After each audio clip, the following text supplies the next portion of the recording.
Welcome guys, gals and non-binary pals to this week's episode of Buffy Boys, your now definitive review of Buffy the Vampire Slayer from a queer, literary and feminist perspective. My name is Joel, and one of your hosts with me as always is my other lucent co-host, Brian. Hi, how's it going?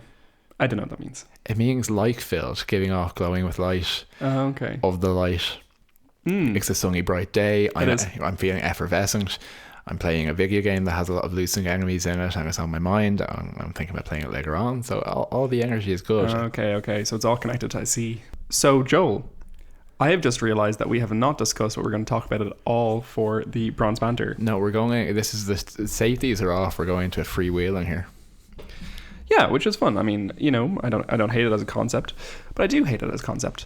Okay, so what have we watched? I mean, like hello, welcome back to Buffy Boys. It's been a while. We didn't record there for a couple of weeks because we finished Buffy, and we felt that was a reasonable point to give ourselves a little bit of a break. If you're binge listening, though, this could be immediately afterwards. That's true. I've been binge listening to a lot of You're Wrong About, and that's been really fun. Which is a podcast. It is a podcast. It's about debunking things / not really. But it's really good. I like it. I've been binge listening to a lot of The Greatest Generation, which is a Maximum Fun podcast, which is basically does what we do, but for Star Trek and the Next Generation. Eventually, and it's like that is the show I would have done with you if you were completely the opposite of the way you actually are. Yeah, if I was a bad person. And I think in terms of like things we've been like watching, we watched Station 11. I think we mentioned that very briefly at the start of like when we were kind of like wrapping up Buffy. That was incredible. I fucking loved it. It was a major moment for me, I would say. It was a confounding TV show. I found it very hard to define why I thought it was so brilliant. And I thought it was absolutely compelling watching. Yeah. Well, ultimately it was like a science fiction TV show about a post-pandemic, a more lethal pandemic than we have currently. And it was post this where not many people have survived. And it kind of had suggestions, it's going to go dark and mystical, or it's going to go weird and stuff. And ultimately it was just very human, which I find very intriguing, and I really vibed with it. It was an interesting stable of post-apocalyptic fiction, which is like ultimately hopeful, or at the very least neutral, and which isn't about the kind of torture porn aspect of like how terrible it would all be, which is a very easy place to go post-apocalyptic. So unfortunately, which is where Handmaid's Tale went. Handmaid's Tale went in, like as a TV show in the end. Yeah, well, that's a bizarre thing altogether. The idea of Handmaid's Tale having more than one season. Anyway, but yeah, Station 11, great recommendation. I think there's been something you've been doing which has taken up a lot of your time as well. It starts with L and ends with Elden Ring. Yeah, Elden Ring. I've been playing tons of Elden Ring. It came out last Friday. I was so fucking pissed. My brother Connor, all the siblings ordered it for him for his birthday this year, and his got delivered on the Thursday and mine got delivered on the Friday, and he doesn't appreciate that. Like, he'll really enjoy the game, but he doesn't know what it's truly like to I think the only exist in these games. The only time I see you truly alive is when you're playing this very specific kind of game. Yep, no, it's true. So it's nice to see you again. Yeah, so Elden Ring, it's the new From Software game. From Software have done Bloodborne, Dark Souls, Demon's Soul, and Sekiro. Kingsfield. So this new game, it's a open world game. It was at the beginning of its development, it was very much touted as, George R. R. Martin is writing for this game. Oh my god! And everyone's like, that's incredible. I can't see a fucking thing. There's not a shred of he's Alan Smithies for this game. There's not a shred of DNA. And I'm thrilled because Hidetaka Miyazaki, who does the Dark Souls games, or who has been the mastermind director of all these games except for Dark Souls 2, which was bad. Well, it's not bad. It's not the same. It's not as good. It's not. It's a different series of games. Anyway, he didn't direct that, but he directed every other one, and he is a twisted mastermind. He has an incredible concept of what he wants his games to do, and he has this incredible vision in terms of like what they should look like, and these like twisted, bizarre fantasy creations that he includes in them. At one point I was like, there's an eagle while I was playing Elden Ring, and I was like, what? And I looked at it, and it had swords strapped to its legs, and it plummeted towards me and tried to cut the shit out of me. And this kind of thing just starts making sense when you're kind of immersed in it for a while. It's really well, what I'd say is I said that because it was like the least surprising, like, you know, least spoilery thing about the game that I could say that was like fucked up, because like there's way more bizarre and fucked up stuff all throughout, and I love it. It's getting 10s out of 10s from across the board. It's an open world game, whereas the other Souls games or Soulsborne games are very linear. Not linear is the wrong word, but they're definitely not linear structures.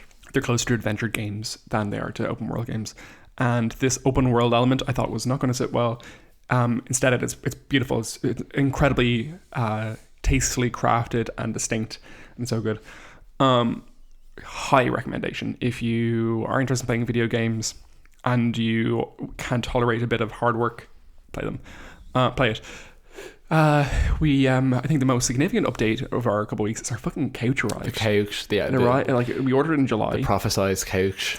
Remember the Perigame Codex, whatever said that one day eventually this was Shanshu or whatever the fuck is going into our house, and it's finally here. It's here, and I love it. It's so comfy and cozy, and I feel like whenever I'm watching TV on it, like I'm enjoying the couch 10% more than I'm actually enjoying watching the TV. Yeah. The three of us, you, me, and Luca, can all pretty much stretch out on this couch comfortably. We can all stretch out like to our full lengths, which is crazy because he's a fucking greyhound and you're 6'8". And Booker can also fit on it, and also Booker has no problem with, like, he wasn't hugely a big fan of sitting on the old couch while Ludo was also on the couch because it was a bit too close for comfort. But now he's like, oh, it's a big couch, I'll sit over here, it's fine. Yeah. And yeah, I'm sure there's other stuff we watched. You have Horizon Forbidden West and Destiny, Witch Queen. Yeah, so a lot of big games drops. So Horizon Forbidden West, which I don't know if I mentioned it there a second ago, but I was going to, is another story, post-apocalyptic story in that stable of a very hopeful, very humanity-driven, technically post-apocalyptic, but not kind of grim in it. Mm-hmm. So I've only gotten to play a bit of Horizon Forbidden West, which is a sequel so far, because so much has come out. But I've been really, really enjoying it, and I do think it's quite a mechanically engaging game, and it's quite a... We've got a dog growling in its sleep here.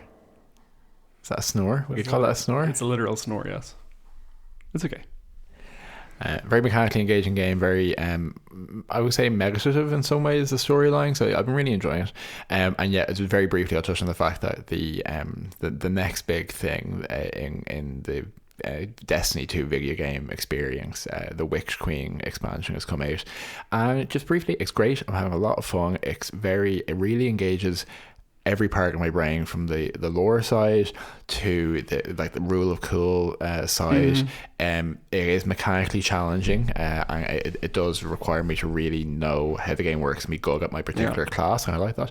And one of the reasons why I actually want to mention it is kind of a great social experience. It feels like a throwback as far as I'm concerned, in terms of, you know, there are actually people I know playing it. We play together online, we talk about strategies, we talk about what's coming out next, we talk about how to get through puzzles and all that. And I kind of, you know, I've always wanted to recapture that couch co-op feeling of actually just sitting playing video games with people in the room, and this has been pretty close to it. And it was frankly a game that when I started playing initially, I played with people, and it got very bad, the game, when people stopped playing. It was kind of a shame, and now that has come back. You know, it's fun, it's cool.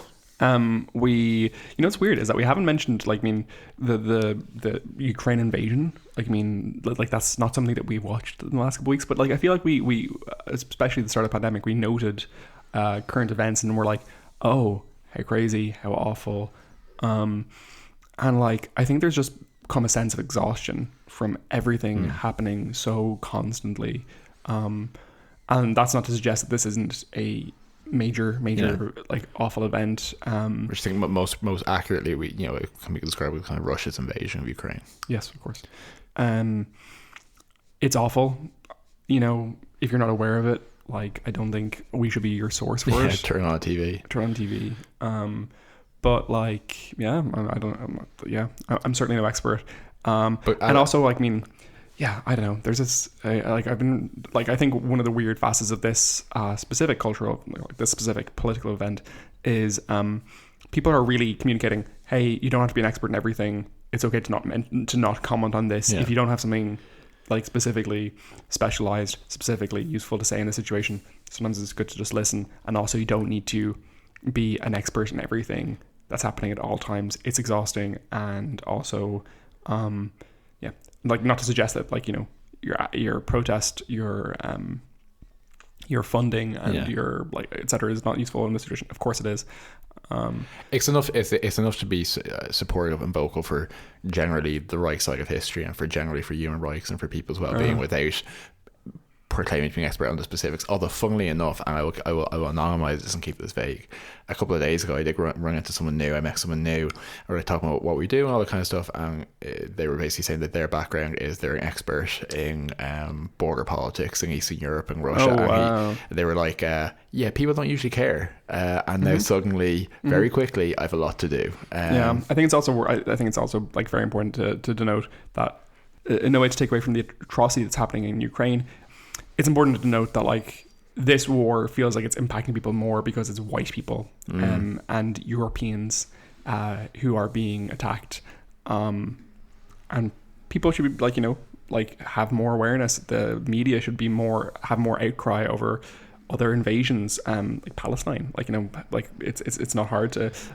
find examples, like Palestine obviously being an unusual one, which is also highlighted more extensively because we see Israel as a heavily kind of like pseudo-westernized state, or like, you know, a developed nation in the East, and it's something that people feel like generally they have an understanding of, regardless of whether they do actually have an understanding of it or not. Whereas if you go further outside of the Western context, people are like, well, what's even happening there? Yeah, exactly. And yeah, it's a weird one. It's a weird one. That aside, I think we can say, listen, we are not experts. If you do need information about Ukraine, it's out there very, very accessibly. Yeah. But do what you can, support what you can, and don't try to do more than you can. I think is kind of the message. And also, I suppose we're just generally, as always, trying to express solidarity and our own shock and frustration at it. You know? Absolutely. So what we are experts, what we can say is, like, you know, unfortunately, you know, Buffy Boys don't like Putin. Don't think he's a great guy. In fact. Not pro. Anti-Putin. I think he would be a real Warren fan. He would be a real Warren fan. It's all right. But what we are experts on, Brian, is Buffy the Vampire Slayer and its associated properties. Yeah. So we're doing a different thing this week, and for the next 11 weeks, or, well, not chronological 11 weeks, we're going to take breaks in between there because we are not fucking doing the Buffy podcast anymore. The next 11 episodes. Yeah, exactly. So we're going to be ranking every Buffy episode from worst to best. Yeah. This episode is going to be episodes 144 to 124 in our ranking. Yeah. In our ranking, we had a discussion last night. We have a spreadsheet. We have a process, and this is to be very clear. This is our personal definitive Buffy Boys ranking, and it's there's also compromise, like there's ambiguity and compromise there because we are two people with different tastes. Yeah. And also it's very important to point out it is also the objective definitively correct ranking. But no, we had a conversation about what the metric for this was, and I think we settled on something fairly simple in terms of, you know, how we rank a good episode versus a bad episode of Buffy, which was especially relevant for these 20 worst episodes. It comes down to a couple of factors. One is rewatchability. Yeah. Is it enjoyable to watch? Sitting down and enjoying it as a process, like, you know, that's a value. The entertainment factor. Do I remember it? And that comes into rewatchability for both schlocky bad episodes to a degree, but also you know, really iconic episodes. Are they memorable, rewatchable? And then the other question is, what's the quality of the episode in terms of, is it well written? Is the dialogue strong? Is the acting strong? Are the themes clear? That kind of thing. And then also, I think an additional level that we have added on is, has it communicated something that I deeply disagree with? You know, like some very clear examples at the beginning here where like the episodes don't as in just tiny spoiler here, but like Dead Man's Party, an episode that's not the worst episode of Buffy, like it's not the worst written episode, but it has at its core this odd thing where, like, you know, Buffy is being ignored and mistreated. Her summer, and she's being mistreated by her friends, and there's no recourse for it. There's no discussion of it, and the episode kind of treats it as appropriate. And we're kind of like, wait, no, we disagree with that, and it actually makes us uncomfortable and takes away from our enjoyment. And I think specifically that both impacts how much I want to rewatch it and whether I think it's a quality written episode. If it's not consistent with the rest of the tone of the show. Yes, absolutely. So that's our premise. That's where we're going in. We're coming in hot. And what I'd say is, like, as listeners, let us know. I want to hear your top 10, top 5 episodes, your worst episodes. Let us know, like, how you feel about Buffy in terms of, because it's a hard show to rate because there's a lot of high quality shit. Yeah, a lot of episodes. We want to hear if you agree with us. We want to hear if you're wrong. We want to hear everything. Yeah. I can see it. I'm taking a particular straw and have it here. Okay, should we jump in? Yes, let's jump straight in. Okay, so for our first episode, number 144, we have Go Fish. Yes, this is season 2, episode 20. Joel initially rated the episode 6.3 mutated catfish whiskers. And Brian rated it 5.8 tartar sauces. Oh, that's going to get really disgustingly annoying so quickly. So that's actually not the worst we rated any episode by far. However, couple of things. Yeah. So, I mean, like, to start with, I would say that episode pisses me off a fucking lot. It is an episode in which Buffy is... multiple people attempt to sexually assault Buffy. Yeah. There's a lot of extremely odd vibes in that episode and it makes me uncomfortable. The fish people, funny, stupid, good, so whatever. We should give it just a little capsule which episode it was. Alex, Xander joins the swimming team and gets turned into fish people, and I'm pretty certain, I always forget his name, the guy from Prison Break, isn't it? Yeah, Wentworth Miller. Wentworth Miller is there. Noted homosexual in real life. And then at the end of that, Buffy, both the lunch lady, I want to say, and then Buffy get thrown into a pit with the now Fish Boys, and the coach is just generally like creepy vibes and all that kind of stuff. And then he gets thrown, the coach gets thrown in the end. At the beginning of the episode, Buffy's in a car with one of the jocks on the swim team, and he attempts to sexually assault her. He does, and there's no discussion of it, there's no reaction to it, it is accepted as fact. This is where she punches him, right? Or she breaks his wrist or something. Yeah. And that's kind of often gift out of context. Now, all of that is in the context of the wider discussion, that rings true for Buffy and all that kind of stuff. But we have consistently said that Go Fish is the episode throughout we said that leaves the biggest bad taste in our mouths. I think in some ways that's maybe partially for me it's like the shock of it, because I didn't ever think about this having watched it previously at the time, and certainly not at the time. Like, it's probably like before we started the podcast, it was probably a good 6 or 7 years before I'd watched Buffy for the last time. Actually no, probably a little less, but that very much stuck out for me as like a shocking, like, what the fuck are you talking about? Actually another addendum for like our judging of all these. There are some of these episodes that we watched in 2018, like for the last time. We were different people then. And our memories will also fluctuate. So we're trying to look at it from an overall perspective. I also want to hear if anyone notices us being completely contradictory, because something we said before. Exactly. If we were like, oh, we actually quite like this part of it, and now we're like, this is bad. It's like, you know what, we're fallible. It's okay. That's praxis, baby. I like how many reasons we're giving people to be like, oh, you don't have to don't just ignore us, don't even bother also, listening. I'm whispering from behind my hand here, also giving people reasons to listen back to the old episodes as well. Oh, so true. So Go Fish, I think I have always championed that as my most hated episodes. I kind of still love Xander in the Speedo. I think that's iconic. I think people remember that. Yeah, he looks bizarrely attractive. Okay. Don't feel comfortable with that. So episode rank 143, Brian, it is Where the Wild Things Are. So this is season 4, episode 18. Joel initially rated it 6.0 Dirty Minds out of 10. And Brian rated it 4.1 Poltergasms. Yeah, I appreciate that. And I apparently called it the worst episode while we were watching it. I'm not as offended by it as I am the other one, but it's the episode where Buffy and Riley fuck a house to death. Basically, no one can escape because of the strength they're fucking, because there are abused children. There's orphan ghosts who were sexually abused in the house, and this old woman did it, and they go confront her. And they memorably have the PSA moment while they're Buffy and Riley are powering the house with their sex drive, and they zoom in and they're like, but he does use a condom though. Yeah. And that's just so irksome amongst all the other, and it's just weird, like, the people touching certain spots on the wall and getting orgasms and cutting off their hair in the closet. And there's a lot of sense of the episode just doesn't know what it's trying to do.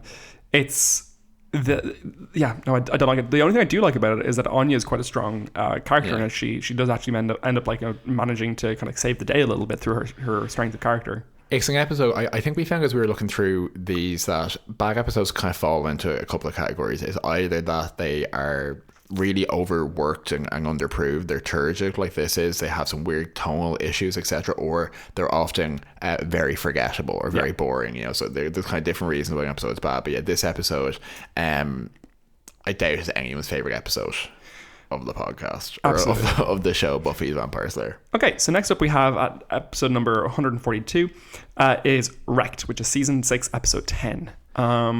Joel, what's your memory of Wrecked? So Wrecked is one of the trilogy of Willow's magic addiction. Yeah, smashed, wrecked, gone. Yeah. And if I remember correctly, Wrecked is kind of the one in the middle where there's the car crash. She causes a car crash while Dawn is in it. That's kind of the really memorable note of it. She endangers. It's the stuff with like, and what's his name? Rack. Rack, yeah. He's like features prominently in it as well. Yeah, this is the whole Rack stuff. There's the whole her tasting like strawberries and getting high off it and all that. I think we espoused our various problems with it. At the time, in terms of the whole arc, I think initially you rated it 5.9 all night wedgies. Oh, sorry, we didn't do that. Yeah, and Joe rated it. Did we say it was season 6, episode 10? Yeah. And Joe rated it 5.9 conjured magazines. Yeah. Yeah. For my money's worth, my issue with it is like it represents one of the major slumps in what might be the worst season. Yeah. No, sorry, probably the second worst season of Buffy. Which is this nonsense about Willow's magic, the metaphors around magic use and drugs and sex. It is like such a mess. Yeah, and I think that Willow, like endangering Dawn in the way she does in this situation, doesn't feel built up to at this point. It feels it has a after school special vibe to it. It does, and we talked about how the whole magic as drug use thing becomes too convoluted a metaphor. Mm-hmm. To say what I was trying to say. And I think something else we notice is often when you have poor episodes, they're often in a run of 2 or 3 where something is happening. Say Willow goes dark, say Willow has magic problems, which is actually a separate thing. Say it's season 7 and the run up to the finale, and the worst episodes are often the ones in the middle where it's like it's not the setup of the premise and it's not the payoff, it's just people are kind of doing shit in between plot points, and this is very much one of those, I think. At number 141 we have As You Were, which is season 6 episode 15. Joel rated it at 6.1 leathery eggs out of 10, and Brian rated it 5.6 Cajun fiestas. Yeah, for me this is the episode where Riley comes back with his wife. They're demon hunting, and Buffy's just sad and depressed and kind of makes friends with the wife. Not really. The time of the whole thing in terms of like how he managed to go out and fall in love in the space of like what actually amounts to about 3 months if you actually look at the timing of and get married right in that time. Nonsense. Anyway, for me, it is the ultimate capstone to just the mess that is Riley as a character. Yeah. And I think I have specific memories of us actually watching the episode for the podcast, and I remember us not really watching it, as in like finding it hard to really pay attention to and follow. Unfortunately, it felt like an episode of Angel. It did, and in a similar fashion, it kind of takes all the things one might not like about an initiative episode and transposes it. And like, was anyone sitting around in 2002 or 2001 maybe saying, oh, you know what I'd love is like a revisit to the initiative? No one fucking liked the initiative. It mostly served just to continue this thing with Buffy of making her seem kind of pathetic in comparison to other people. And I think the wife was comically enough played. I think we thought that, but she's like they're comic book characters. Well, she's well played. She's awfully written. She doesn't exist as a character. Yeah. She is the ultimate. Like she exists for men to want to fuck her and for women to want to fuck her. Yeah, and I think it's a thread of, I think Angel's a great comparison here, and of stuff that Joss Whedon and the franchise does outside of the main Buffy narrative, which is this kind of really freewheeling one-dimensional comic booky thing it can go to sometimes, and Firefly did that as well. So this is like an intrusion, I think. It's just not enjoyable to watch. I agree. So the next episode, I would say, in some ways, like these worst episodes, except for Go Fish, which I'm pretty certain on, and Where the Wild Things Are, I'm happy with. Those season 6 episodes are there in some way to represent, like, fuck off season 6. You were like you're kind of a little bit irredeemable in some ways. The next episode is Listening to Fear, which is number 140, I think, which is season 5, episode 9. It is the episode... and Joel rated it 4.5 asteroids with chewy centers. And Brian rated it 4.8 ceiling demons. Not my most creative rating. So I want to speak to this episode specifically because I think it's one of the lowest that we both rated in episodes. And just as he said, while the other episodes we can kind of, with our higher brains, can say they're bad episodes and worse episodes for these reasons, I particularly hate this episode. Yeah, me too. I just have a visceral reaction to it. So this is the monster design is really bad. So this is the episode where a demon arrives on an asteroid or a comet and shoots down to Earth. There was nothing happening in the episode. It was like an episode of I said this at the time, it's an episode of a much worse TV show, maybe a good episode of a worse TV show. Of all the things which are hand-waved in Buffy, which I can get on board with, the idea that this demon, the Queller demon, it comes from space. Just there is no space, doesn't exist in Buffy. Like that completely didn't gel with any of the pre-existing style or lore.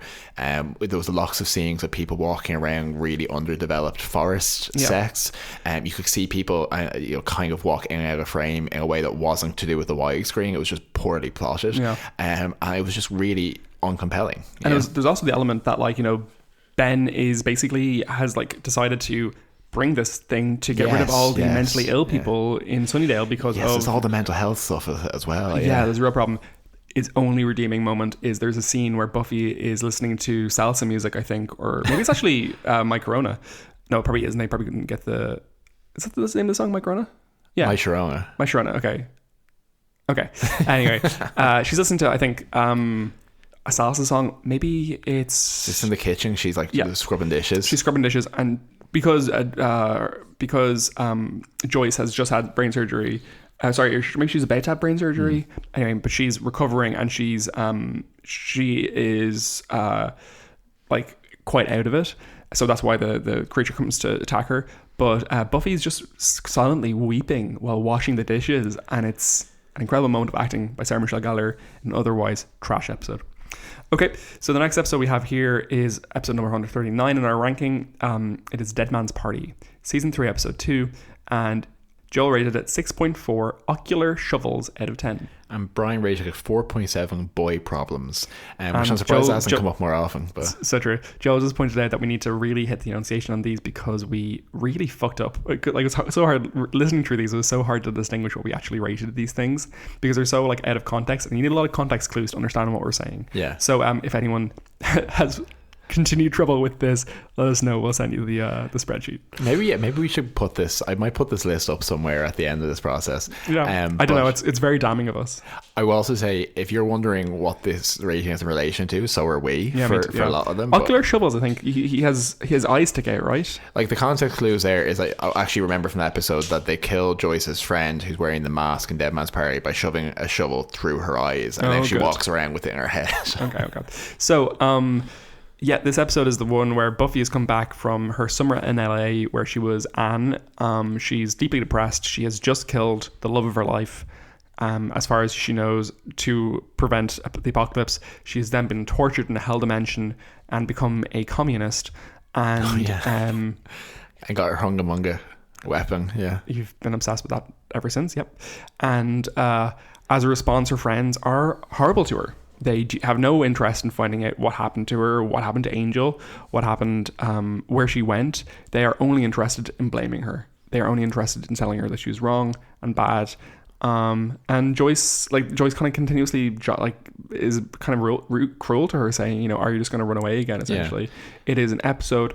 For one thing, it's uninteresting, and I don't love its creature featureness. They're throwing a party so they can all avoid actually talking to Buffy in Buffy's house. It's a presage really of that season 7 shit of her getting thrown out of her house. Yeah. People, she could just say stop for a lot of this, and they should be well within her rights. 100%. But I deeply disagree with what they do. I just think it's mean. Yeah, and it's kind of it's not really in character in some ways. It's not bad writing, but it's not cohesive with how they eventually eventually develop. Although I do think it's, while a bad episode, it gets fairly memorable, and also it does have a gang off on gift line of Giles says something along the lines of like, "Oh, do you like my pretty mask? It raises the dead, you know, Americans, you know," and driving over to the party, and that's good Giles shit, I think. Yeah. At number 138, we have Reptile Boy. That is season 2, episode 5. And originally Jill rated it 4.9 penises. Not one of my most original, and you rated it 6.0 boardroom suicides. Yeah. So this is the episode where Buffy and Cordelia go to the frat party. Xander tries to get in and then ends up getting put in a bunch of women's clothing. And from there, Buffy and Cordelia are brought down to the basement where they're going to be sacrificed to a penis demon by these frat boys. And instead they escape. It's just, for one thing, it's kind of stupid. It is memorable. I have a level of enjoyableness of this episode. It is quite rapey. Yeah, the actual snake demon is poor CGI for the time and in general. The premise is tired, like a frat party, and these guys, like, how many times I think actually within this show have we had powerful men who have gotten where they are by a deal with the devil, essentially. Which I find a little like disconcerting, because, like, you know, powerful men can get where they are by being powerful men. That's the fucking point. Yeah, they do it by exploitation, not by magic, generally. Which I know is metaphor, but anyway. And yet, generally, the crux of the humour on this episode and the crux of the plot is, it's funny to see Xander be degraded, and part of how he's degraded is by being treated like a woman. And also that, you think that they're just regularly sexually assaulting these girls and roofing them, and that a guy seems like he's a nice guy, but he's actually also, you know, a man in that way. But it's actually a mystical version of that, and that's kind of the whole kicker of the episode. So this is like a very season 2 episode, I think, in that way, of like the alternate season 2, really. Okay. And on that note, at episode 137 in our ranking, we have Some Assembly Required. That's season 2, episode 2. You initially rated it 5.0 tan jackets. Tan jackets. And you rated 6.0 Grey's Anatomy. Not my most creative. So yeah, I would say that this episode has its enjoyable elements. It's the episode where the dorks basically dorks of the week, really. Are both killing and exhuming bodies. Killing people and exhuming bodies to have brought one of their brothers back from the dead as a zombie who died in a car crash, I think. And they want to make him a wife, essentially, who will be as ugly as he is. Lots of Frankenstein's monster stuff. And when they actually have constructed the body, Buffy like throws it into a fire and he goes after it, essentially. It's pretty grim. It's weird. It's the episode where people are like, you know, how do these teenagers know how to do this? And Joss Whedon has always said, like, it's the fucking helmet, just fuck off. Yeah, which I actually think is perfectly fine. We can say that Joss Whedon has said right things while being true. The show agree. But yeah, I think it's an early episode where they're really trying to find their feet with what kind of episode they do regularly, and they really settle into a much more consistent vibe that's more consistently fantastical. But this is like, this could be an anthology episode of any sci-fi horror type thing. I think I tried to find, like, I might have said Dead Man's Party was season 2, episode 2, but it's actually 3, episode 2. Just FYI. Season 3, episode 2. I think I tried to find likable things with the episode, but I think the average Buffy fan would not, if you describe this episode, they wouldn't remember ever seeing it.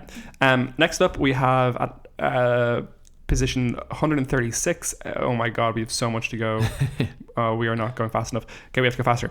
At 136, we have Wild at Heart, which is season 4, episode 6. Joel rated it 6.0 werewolf wigs out of 10. And Brian rated 5.2 planetary epidemics. I have no idea what that's related. Was that during our own pandemic? Oh, maybe. So this episode is the episode where Oz meets Veruca. Well, no, he doesn't meet her. She's been in a couple of episodes previously. Who is the other werewolf? Veruca is a wilder werewolf and is happy to kind of, like, you know, attack people and be free and enjoy her sexuality.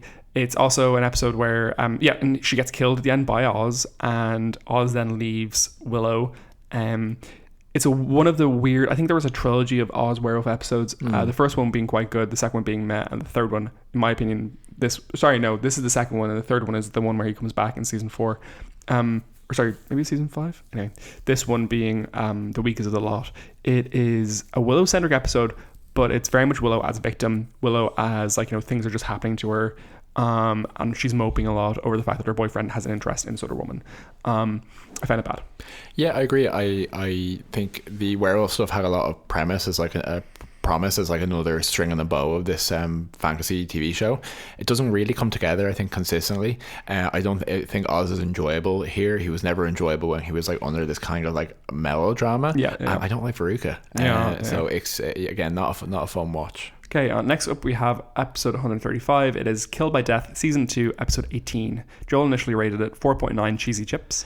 And Brian rated it 6.0 hospital zones, no singing. I'm not sure. So I remember this is the episode where Buffy goes to the hospital sick because actually no, she's just sick generally, or she has the flu, I think, or something. Yeah, and she basically realizes that she's been in the hospital before. Her cousin was killed by this demon. She has to infect herself with another infection to be able to see the demon. Their Kinderstote. And go kill it. Yeah. And the hospital's a 1950s insane asylum. It's not a modern healthcare facility at all. So I would always remember this episode as one of the ones that I dislike generally because it's kind of gross and stupid and plotting. I remember finding it weirdly interesting critically at the time. I remember it having weird points of interest that I was I had interest in, I was oh, I could write an essay about that. So I think that's why I rated it slightly higher than I would expect. But now I'm do I want to watch it again? No, not really. What's your memories of it? Yeah, I just think it has really memorable creature design. This is the guy who's basically is dressed kind of like a man or like a Freddy Krueger, but he has suckers coming out of his eyes. Yeah. And that's interesting. But I think again, it's kind of tonally all over the place. And there's a lot of this early stuff of Buffy saying things like my cousin and this other thing, and kind of basically there's a lot of them dropping plot threads that they don't think they're ever going to have to pick up again, which is again something they stopped doing. Yeah. Okay, at number 134 we have Touched, which is season 7 episode 20. I'm surprised we've taken this long to get to a season 7 episode. Joel initially rated it a couple weeks ago 6.0 glottal stops out of 10. Brian rated it 5.6 woman hating pricks. I still do. So this episode is the episode where Faith has claimed the leadership of the Scoobies, having kicked out Buffy, and to be honest, and Buffy now goes wanders around looking for a place to stay, sleeps with Spike, and spends a night in Spike's arms, and it kind of feels better afterwards. I find it fucking stupid and slow and boring, and even if I was slightly positive on it a couple of weeks ago, I'm now I can't believe that was the third last episode of Buffy. Yeah, it's we kind of expanded on this fairly recently, but it's deep in the weeds of we're waiting for the finale, and it's pushing them, it's moving them slightly away from an optimal position so they have somewhere to come back to. It's pushing them slightly down so they have somewhere to come up, and it's treading water ultimately. So that's what I think why I didn't like it. Okay, next up we have 133. It's Beer Bad. This episode was season 4 episode 5. Joel initially rated it 4 basement candle lit cafes out of 10. And Brian rated it 5.3 owls. Yeah. So I like Beer Bad. I think it's stupid and fairly fun. Maligned, I think. Yeah, I think so too. I think Sarah Michelle Gellar is a lot of fun in this episode. Cal Penning's in it, who's a homosexual now, so I like that more. And yeah, I thought it was I think it's stupid. It's also very funny that they were had it written it to have it be a literal getting public funding for having an anti-drink message, and I kind of feel it just portrays such stupidity. No one walked away from that being I'm never going to drink. Yeah. It was stupid and fun. I like well enough. Yeah, so I think it is it's not a great episode of Buffy. It is fundamentally stupid. It's probably one of the stupidest episodes of Buffy, but that's a different thing to objectively really bad or offensive. It's just kind of embarrassing. It's embarrassing. Would I want to watch it again soon? Kind of, to be honest. Okay, next up we have number 132. We have Gone, which is season 6, episode 11. Joel initially rated it 6.0 big ass radiations. I can guarantee that was big ass radiations. So true. And Brian rated it 2 courses, or 6.7, 2 courses on the Peacock. And I have a question mark here, Brian, because were you uncertain what you said? I'm either unsure what I said or unsure why I would say that. Yeah. So that's a bit highly rated there. I would just say that like that is a situation where we, like, in retrospect, have kind of felt like, God, I don't like that trilogy.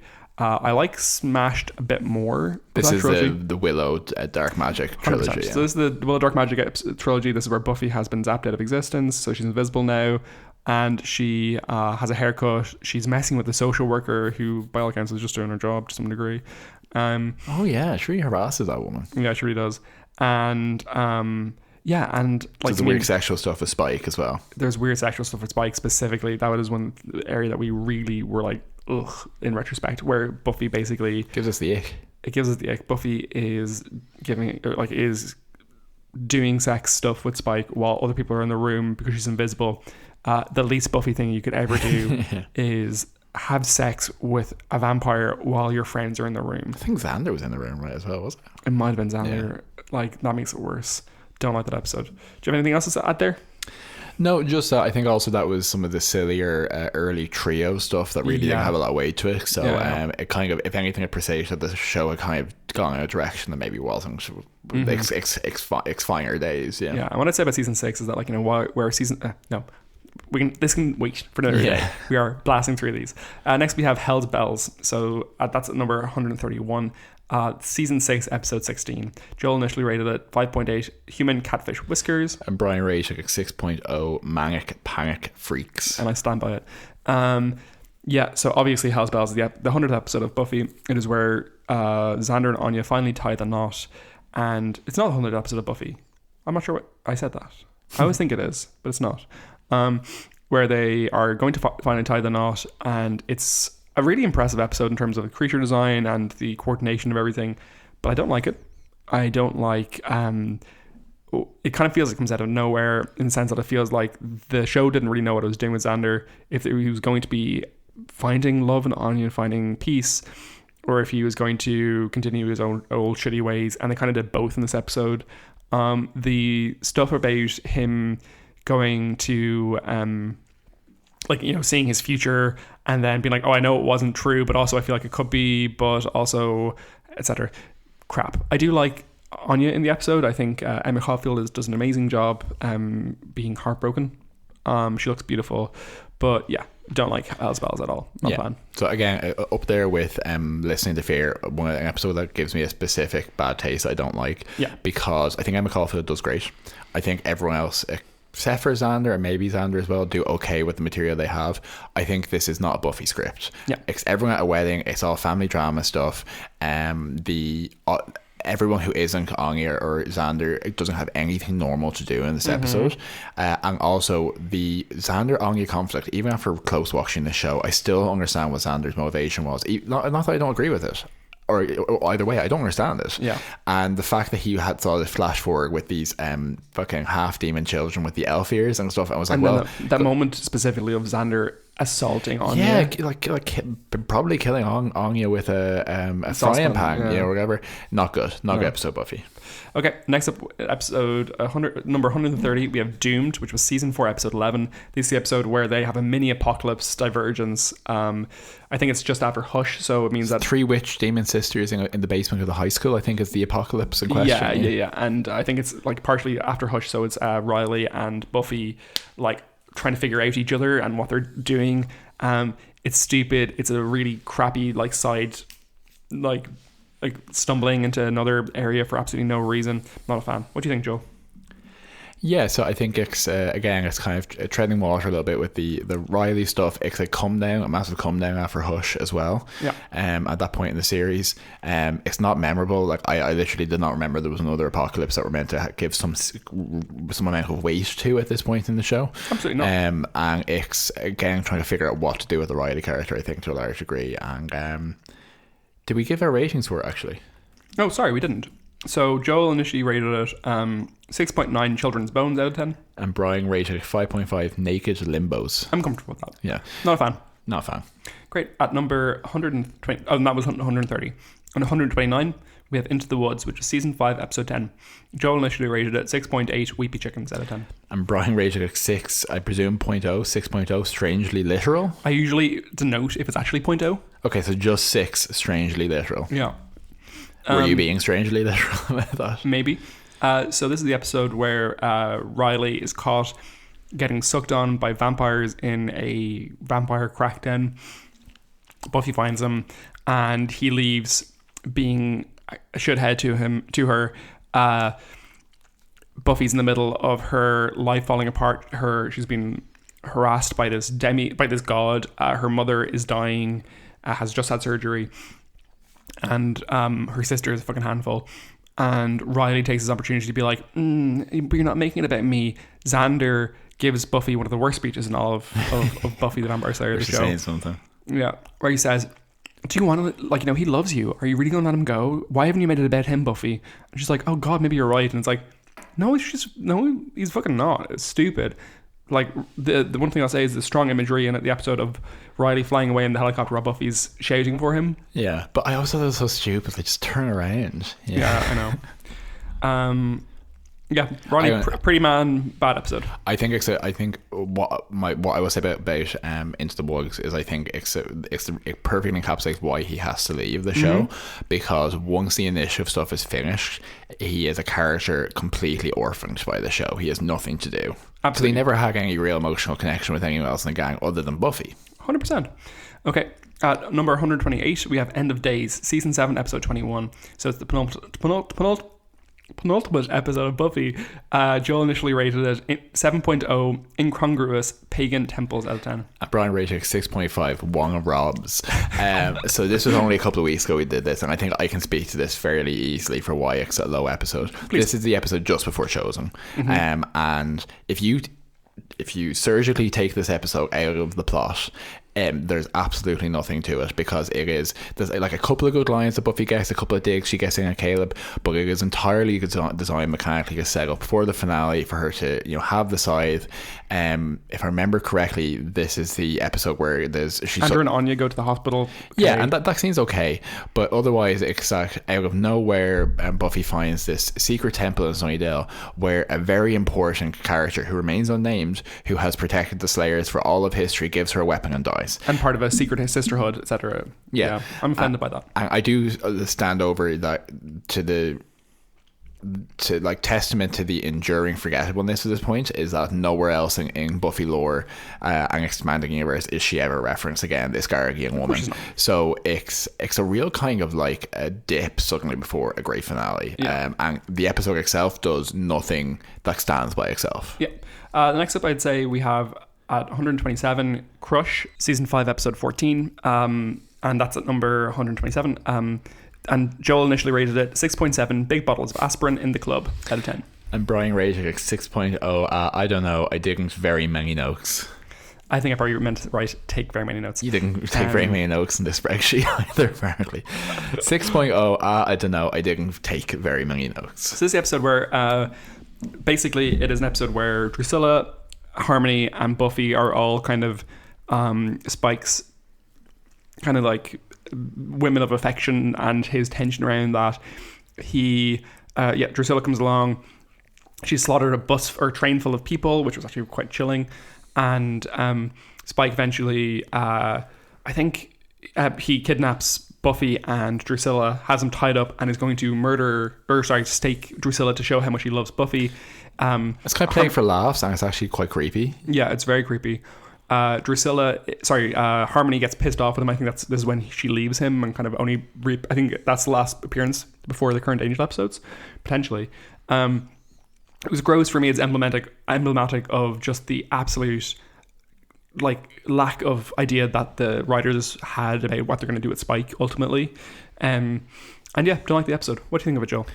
Yeah, I think it's we're actually moving into a different category of poor episode, which is like Spike episodes and Spike Love arc episodes. And bringing all these women together, I think really just epitomizes why are they interested in Spike. Yeah. You know, so like it was again kind of like it was still goofy, I think, overall. Great. And at number 126, we have Never Kill a Boy on the First Date, season 1, episode 5. This is our first season 1 entry. Yeah. I'm surprised this is our worst one, but I'm okay with it. Joel initially rated it 4.8 cremains out of 10. And Brian rated it 6.0 Tweety Bird watches. So this episode has a lot going for it that I actually reasonably like. Yeah. It's the one where Buffy is crushing on that boy Owen, who likes Emily Dickinson. And she accidentally takes him on a date where she goes to the crematorium and there's vampires there and it's weird. He gets knocked out. She thinks he's dead and she fights for him. And in the end, he's like, oh my God, that was so much fun. I'm such a junkie now for excitement. And Buffy's like, no. It's an early kind of shitty boyfriend episode for Buffy, essentially. Yeah. And what I'd say is, like, you know, the reason it stands out for me as the worst episode of season 1 potentially is that a lot of the other ones have a lot of fun going for them. This episode is fun in some ways, but also there's a great like conversation between Buffy and Giles at the end of the episode. I can't remember what they say necessarily, but I remember it being quite touching. Ultimately though, it's just an episode where I don't have a reason to love it. It's like one of the few season 1 episodes that has no one memorable image from it. Mm-hmm. You know, most of the others have some that is either a great thing or that weird thing I dig in that episode, and this is just like literally all I remember is Owen in the crematorium. Yeah, I think actually in terms of like its season arc significance is stuff like they're trying to find the Anointed, and there's a bus crash full of people, and that guy survives. The gross guy, he's a vampire. He becomes a vampire, and they think he's it, so they kill him, and it turns out to be the actual boy, Anointed. Yeah. Not a big fan of the episode. Let me just check 1 second. Oh yeah, so the conversation she has with Giles at the end, which is something I quite like, is where he tells her the pressure he felt because she's saying like, I don't know how to do this, be a person with all this, and he says like, he felt similar pressure when he was a child, when he knew that he had to become a watcher and he wanted to become a bus driver, you know. I'm not even sure if it was bus driver. Okay, fighter pilot maybe. Maybe. At 125 we have Bad Eggs. This was season 2 episode 12. Joel gave it 6.2 Hoover techniques out of 10. Brian gave it 6.3 red-headed stepchildren. Yeah, so this is the episode where they all get eggs to take home in like for biology class to take care of them. Xander immediately boils his, but the eggs turn out to be demon eggs, and they are crawling out of the eggs and attaching themselves and controlling everyone, including Willow, etc. It's stupid. Yeah, it's good fun though. It's one of the things I didn't like about it is it's the first in a long. I think one of the first in a long line of Cordelia kind of being possessed or generally maltreated by a demonic standing for the writers. And this is also, Brian, you might remember, is the episode that has one of the appearances of the Gorch or Glump brothers or Gleep or whatever they're called. And one of them gets killed in this, I think. Those kind of redneck stereotype vampires, new American vampires, and they're just they're a bum note, I think. So just like not like a great altogether episode. Great. Okay, and next up we have number 124, so the last for this episode, I, Robot You, Jane, often considered to be one of the 3 worst episodes of Buffy. Joel initially ranked it 4.5 modems out of 10. You can saw about to say, Brian rated 5.0 clit piercings. I'm not sure.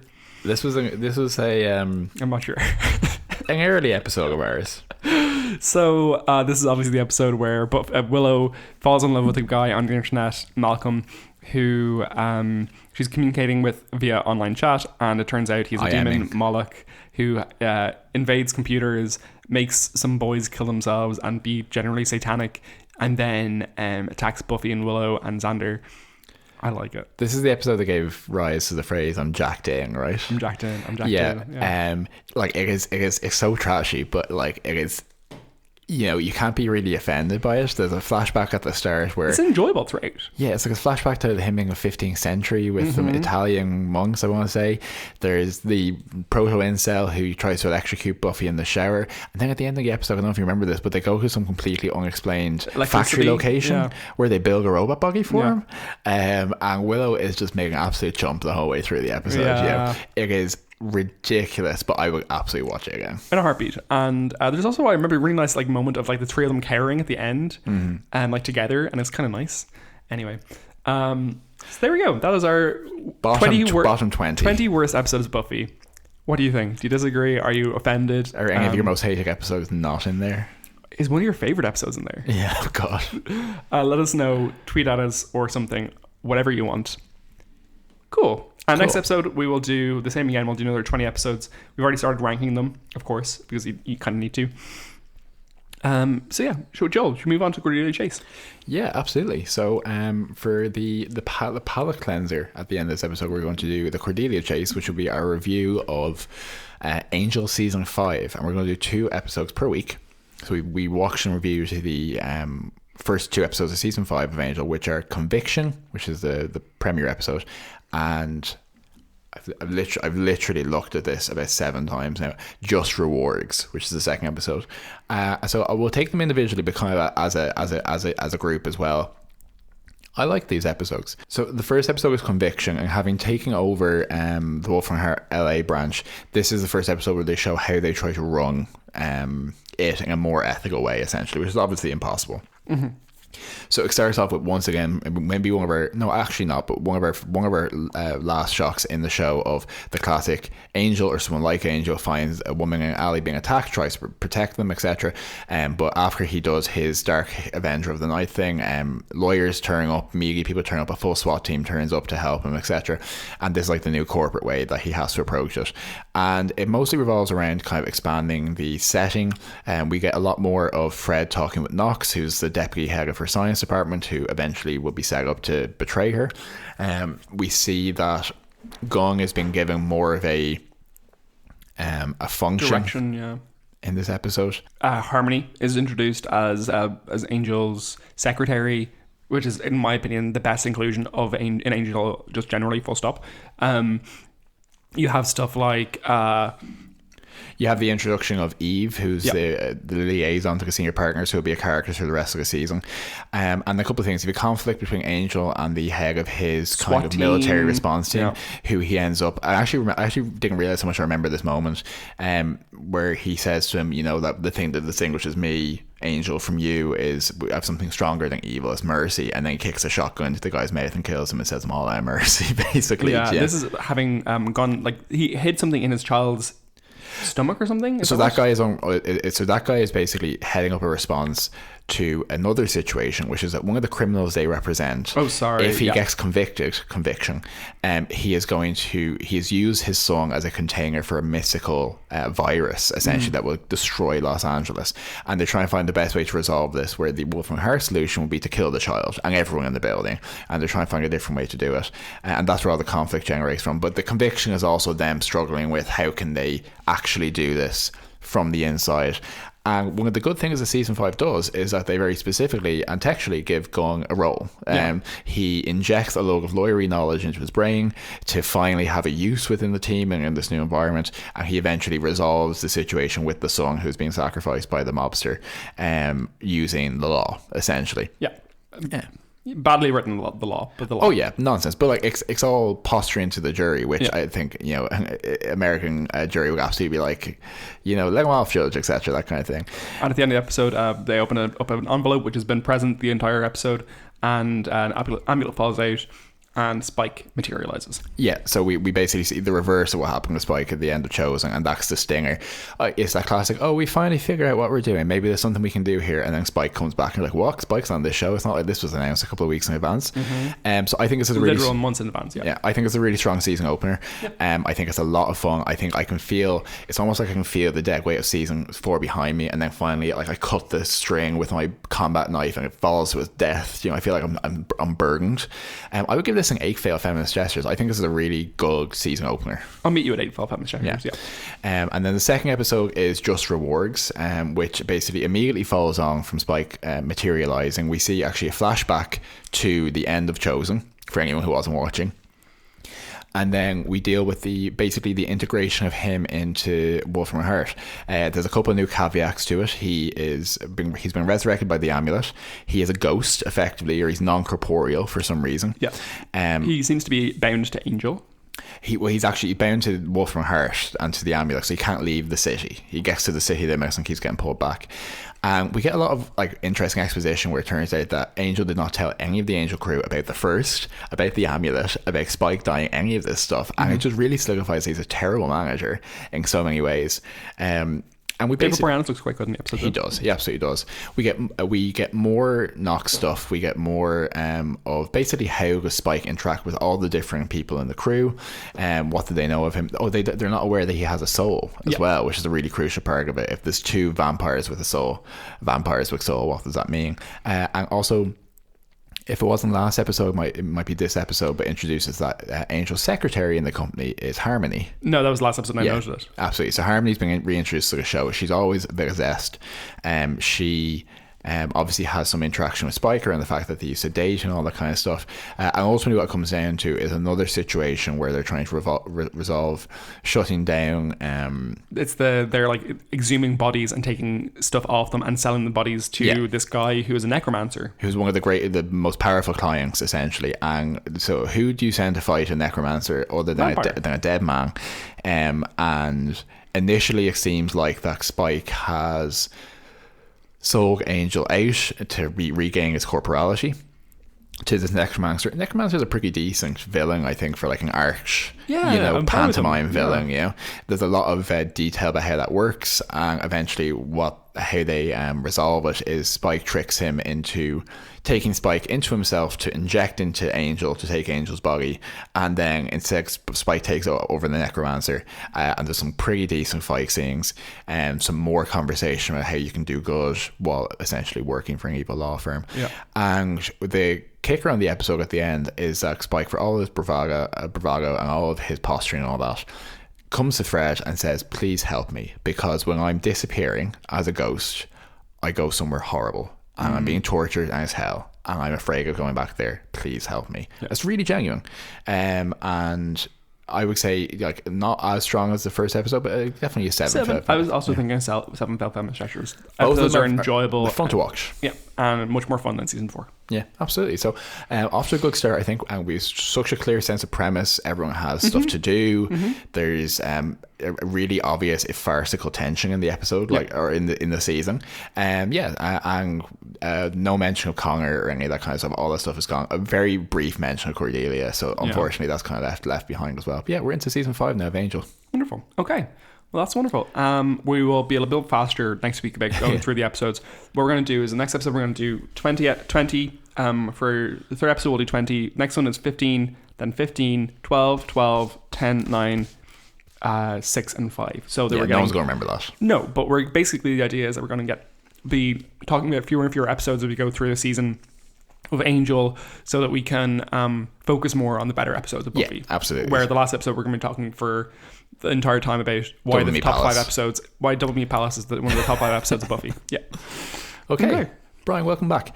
Welcome back to our listeners, our viewers, and we really appreciate you continuing. Really not viewers. Yeah, well, you never know. Have a look around. We really appreciate you continuing on this with us. It's going to be a lot of fun. I'd be fascinated to see if we, I understand, I'd say there'll be some diehard people who will want to keep listening to this part. I kind of feel like we'll see a significant drop off, and that's fine. But I wonder. Maybe people will start listening now. Oh, that'd be great. Real freaks, real sickos. Sickos. Okay, we're going to leave you there for this week. Thanks so much for joining us. If you enjoyed this episode, please let us know. As always, tell your friends. Tell the podcasters. Clip piercers in your life. A return to form. God, season 1, Brian and Joe were very different people. Tell your friends, tell your podcasters and or clip piercers. We will see you next time on Buffy Boys. See you then. Bye.